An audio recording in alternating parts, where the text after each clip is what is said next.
Hello toppers, स्वागत है आप सभी का टॉपर विल की एक और लेटेस्ट वीडियो में। तो आज हमको डिस्कस करना है क्वेश्चन नंबर 11 को, जो कि एक्सरसाइज 5.3 का क्वेश्चन है। इसमें क्या करेंगे, हम इन्वर्स ट्रिग्नोमेट्रिक फंक्शन जो कि हमको दे रखा है, इसका हम डेरिवेटिव निकालेंगे।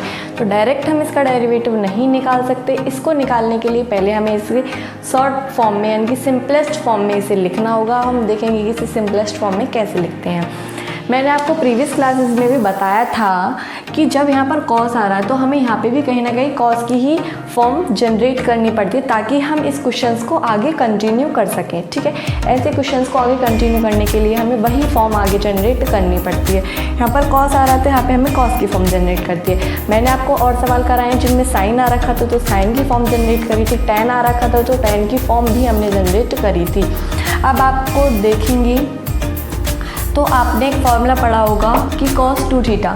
cos 2 थीटा का एक फॉर्मूला होता है कि 1 minus tan square theta upon 1 plus tan square theta. यही फॉर्मूला होता है cos 2 थीटा का, 1 minus tan square theta upon 1 plus tan square theta. यदि हम यहाँ पे 1 minus x square upon 1 plus x square, ये है फॉर्मूला हमारे पास। यदि हम यहाँ पे x की जगह पर टेन थीटा पुट कर देते हैं तो हमारे पास जो cos की फॉर्म जो हमें जनरेट करनी थी वो जनरेट हो जाएगी बच्चा। तो हम क्या करेंगे, x बराबर टेन थीटा लेट कर लेंगे। तो let x equals to tan theta. अब हमने टेन थीटा मान लिया। अगर आपने मेरी पिछली वीडियो देखी है या फिर नहीं भी देखी है तो आई बटन में जाके आप देख सकते हैं। यदि हम इसको ऐसे लिखते हैं तो यहाँ से थीटा की वैल्यू कैसे निकालते हैं, थीटा की वैल्यू निकालते हैं टेन इनवर्स x करके।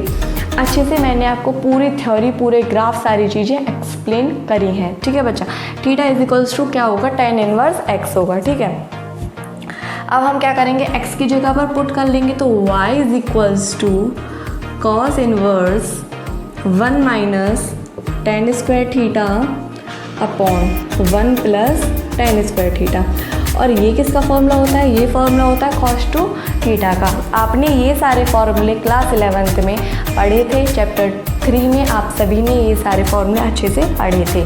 ठीक है, अगर नहीं भी पढ़े हैं तो कोई बात नहीं है, आप इन्हें अच्छे से लर्न कर लीजिए, क्योंकि ये जो फॉर्मूले हैं बहुत ज़्यादा इंपॉर्टेंट हैं। ठीक है, यहाँ पे क्या आएगा, cos 2 थीटा का फॉर्मूला तो क्या हो जाएगा, cos इनवर्स cos 2 थीटा। यानी कि जब यहाँ पर cos था तो यहाँ पे cos जनरेट करना था, जो कि हम जनरेट कर चुके हैं। अब मैंने बताया था कि इसको आगे कैसे सॉल्व करते हैं। इसको आगे ऐसे सॉल्व करते हैं कि जो यहाँ पर होता है सिंपली उसको ही लिख देते हैं। ऐसा क्यों कर देते हैं वो भी मैंने आपको प्रीवियस वीडियो में बताया हुआ है। ठीक है, तो यहाँ से क्या आ जाएगा, 2 थीटा। अब जो क्वेश्चन था वो हमारा थीटा की फॉर्म में था, नहीं था। जो क्वेश्चन था वो हमारा थीटा की फॉर्म में नहीं था। ठीक है, तो हम क्या करेंगे, हमने जो थीटा था वो एज्यूम करा था, जो थीटा की वैल्यू हम फिर से पुट कर देंगे। उस क्वेश्चन के हिसाब से हम थीटा की वैल्यू फिर से पुट कर देंगे। तो थीटा बराबर कितना है, टेन इनवर्स एक्स। तो ये क्या आ जाएगा, 2 टेन इनवर्स एक्स। यानी कि y बराबर क्या आ जाएगा, 2 टेन इनवर्स एक्स। ठीक है, यानी कि जो हमारा ये सवाल था y is equals to cos inverse 1 minus x square upon 1 plus x square, इसको हम y is equals to 2 tan inverse x भी लिख सकते हैं। अब हम इसको, ये इसकी सिंपलेस्ट फॉर्म होगी। हम डायरेक्ट इसका अवकलन नहीं कर सकते थे, लेकिन डायरेक्ट हम इसका अवकलन कर सकते हैं। तो x के सापेक्ष अवकलन करने पर d का क्या हो जाएगा, dy अपॉन डी एक्स।